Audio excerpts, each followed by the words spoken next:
Kumusta mga katropa? Golden State Warriors team owner Joe Lacob pinagmulta ng NBA ng worth $500,000. Ito ay dahil sa pagkomento nito sa publiko patungkol sa collective bargaining agreement ng luxury tax ng NBA. Si Lacob ay laman ng magkabi-kabilang interview at isa na dyan sa isang podcast na kung saan host sina Andre Iguodala at dating NBA player Evan Turner, na kung saan ay nagsalita nga itong owner ng Warriors na ang sistema ng luxury tax nga daw sa NBA ay very unfair. At siya nga ay partikular sa mga penalty ng mga repeat offenders. Ang Warriors nga ay repeat offenders sa loob ng 4 na season. At tinatayang nga abot sa approximately $181 million luxury tax naman ang kakaharapin ni Joe Lacob at ng Warriors sa papasok na season. Sa iba pang mga balita, ano nga ba talaga ang dahilan ng hiwalay ang Russell Westbrook at ng kanyang long-time agent na si Thad Foucher? Kamakailan ay pumutok ang balita na itong nasabing agent nga ay bibitawan na si Russell Westbrook at ito nga daw ay dahil sa mga irreconcilable differences nila.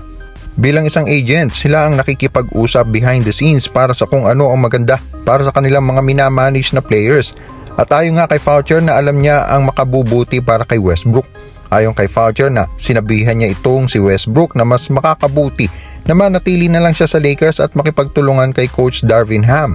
Subalit ang nais si Westbrook ay makapag-negotiate itong si Foucher kay Sean Marks, ang general manager ng Nets, para sa posibleng paglipat nito sa Brooklyn Nets. Si Westbrook ay napabalitang na magpapamanage sa Excel Sports Management. Samantala, James Harden pumirma ng 2-year deal sa Philadelphia 76ers sa halagang $68.6 million deal na may player option. Ayon kay Adrian Wojnarowski, si Harden ay kikita ng $33 million para sa 2022-23 season at may player option sa halagang $35.6 million para naman sa 2023-24 season.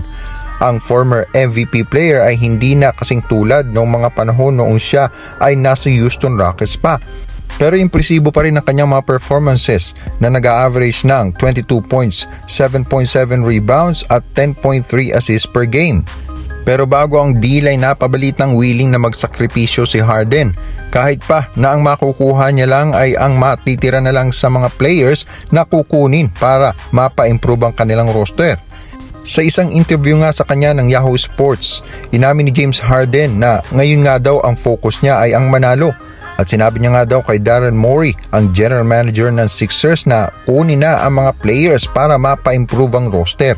At kung ano nga lang daw ang matira, ay willing nga daw siya na ito ay tanggapin.